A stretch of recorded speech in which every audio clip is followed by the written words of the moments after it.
checklist. Ay, ako.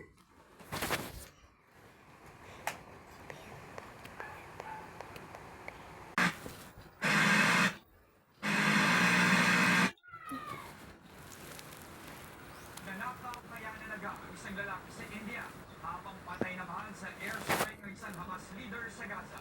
Yan at iba pa sa Frontline News Abroad. Tuloy-tuloy pa rin ang bakbakan sa Gaza Strip. Pati. Ito na ang ika-6 na araw ng airstrike ng Israeli forces para puksain ang militanteng grupong Hamas sa kabila ng kanilang ceasefire deal. Kaya ang Hamas bumantili at nagpapawala ng rockets sa Tel Aviv. Dahil dyan, halos wala rin tigil ang pagdating ng mga nasawi at nasugatan sa Gaza.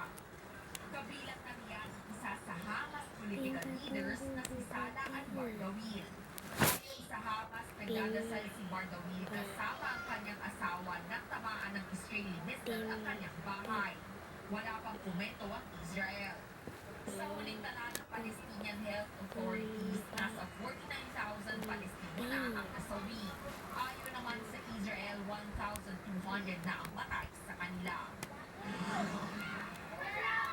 Nagsisigaw ang babaeng yan habang kumakaw na ang isang lalaki sa Chujar, India. Nagpaproblem siya sa gate.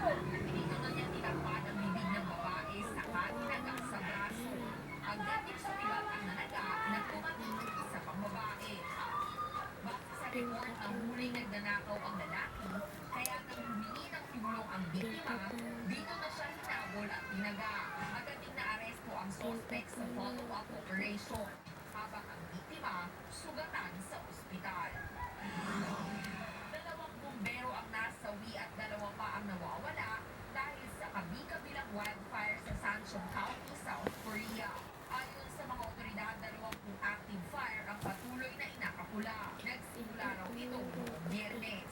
200 pamilya na ang apektado sa mahigit 200 hectares ng gubat. 1, 2, 3, 4. Inilagyan na ng disaster 4 area ng South seconds. Korean government at lugar. 1, 2, 3, Mula sa 4. frontline, Navigator, News 1, 2, 3, 4. Matapos ng 5 1, 2, linggo, 3. makalalabas na sa Gemelli Hospital si Pope Francis.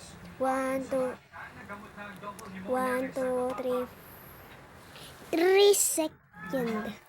1, 2, 3.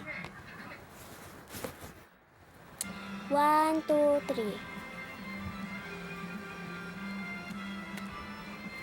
Bye-bye.